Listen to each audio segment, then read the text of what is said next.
વલસાડ જિલ્લામાં 2 કલાકમાં 3.16 ઇંચ વરસાદ ખાબક્યો। સૌથી વધુ વાપી અને ધરમપુરમાં 1 ઇંચ વરસાદ। ભારે વરસાદથી ઠેર ઠેર વરસાદી પાણી પણ ભરાઈ ગયા છે।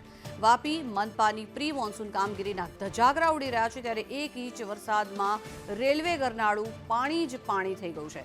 અંડરપાસમાં પાણી ભરાઈ જતા વાહન ચાલકોને પણ ભારે હાલાકીનો સામનો કરવાનો વારો આવી રહ્યો છે।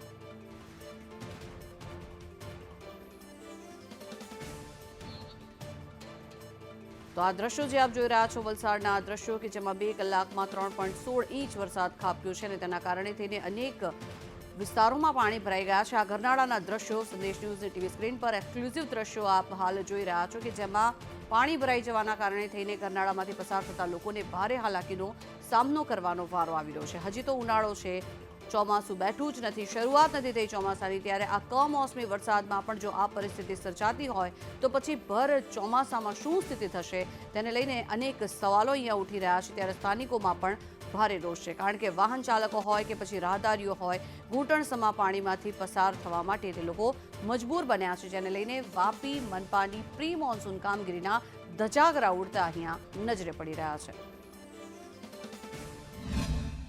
पहली सवारથી જ વલસાડ જિલ્લામાં વરસાદી માહોલ છવાયો છે, ત્યારે વલસાડ જિલ્લાના તમામ તાલુકામાં વરસાદ પડ્યો છે।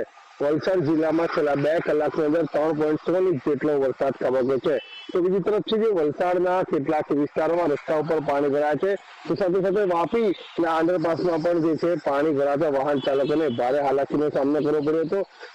વાપી મહાનગરપાલિકા તેમજ વલસાડ નગરપાલિકાની પ્રી મોન્સૂન કામગીરીમાં જે છે લાખો રૂપિયાનો ખર્ચ કરવામાં આવી રહ્યો છે, પરંતુ જે છે પ્રી મોન્સૂન કામગીરીના જે ધજાગરા ઉડતા જોવા મળે છે। વહેલી સવારમાં જ એ વાપીની અંદર 1 થી 1.5 ઇંચ વરસાદમાં જે છે ગરનાળામાં પાણી ભરાયું હતું, વાહન ચાલકોને ભારે હાલાકી સર્જાઈ હતી। તો બીજી તરફ સમગ્ર વલસાડ જિલ્લો તેમજ મહારાષ્ટ્રના બોર્ડરોમાં પણ જે છે આ વિસ્તારમાં જે છે વરસાદી માહોલ જોવા મળ્યો હતો, સાથે દરિયાઈ પટ્ટી પર પણ પવન સાથે વરસાદ વરસ્યો હતો। જાવેદ ખાન, સંદેશ ન્યૂઝ, વલસાડ।